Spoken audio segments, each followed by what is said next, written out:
درود بر شما هموطنان داغ و رنج دیده داخل کشورم. ببینید خانم آیدا حدیزاده صدای شما عزیزانه.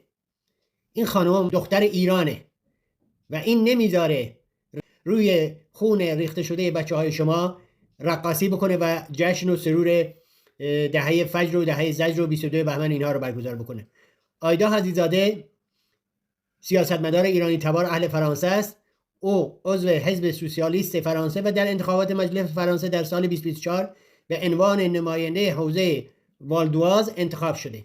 الان شده صدای شما مردم داخل کشور باید این صدا رو حمایت بکنیم. این صدایی که در پارلمان اروپا داره دوستان خودشون رو آماده میکنه، فکرشون و ذهنشون رو همراه میکنه با خودش برای اینکه بر علیه جمهوری اسلامی بجنگه. با هم بریم صحبت‌های این نازنین دختر رو بشنویم. Ma question s'adresse au ministre des Affaires étrangères. Hier, le régime iranien a fait la fête. Pour célébrer l'anniversaire de la République islamique, il a tiré un feu d'artifice. À peine un mois après avoir tiré à balles réelles sur son peuple. 30 000 morts, 40 000 morts, on ne le sait pas encore. Les familles n'ont pas retrouvé leurs proches, les morts ne sont pas tous enterrés et les prisons sont pleines à craquer de manifestants arrêtés, de médecins aussi, de soignants.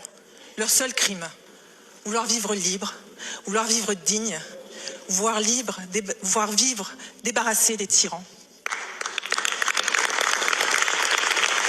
Mais hier, alors que le feu d'artifice crépitait, les Iraniens ont ouvert les fenêtres et dans la nuit, ils ont crié « Marg bar Khomeini, Marg bar dictator », mort à Khomeini, mort au dictateur.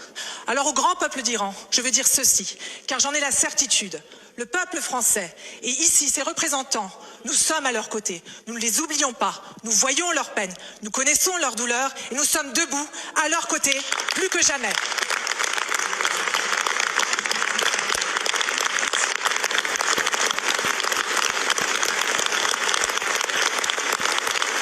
Et je voudrais remercier tous les Français qui m'ont écrit et qui m'ont demandé que faisons-nous ? Que faisons-nous pour le peuple d'Iran ? Parce que voyez-vous, l'histoire ne nous jugera pas sur l'intensité des émotions que nous avons ressenties pour ce peuple. L'histoire jugera nos actes. Que faisons-nous pour le grand peuple d'Iran ? Nous avons fait inscrire les gardiens de la révolution sur la liste des organisations terroristes. C'est un premier pas. Il ne faut pas s'arrêter là. Donald Trump est en train de s'asseoir à la table des négociations pour signer un accord avec les tyrans, leur donnant ici leur assurance vie. Que fait la France ? Que fait l'Europe pour aider l'Iran à se débarrasser des tyrans et à enfin vivre libre ? Merci de votre réponse.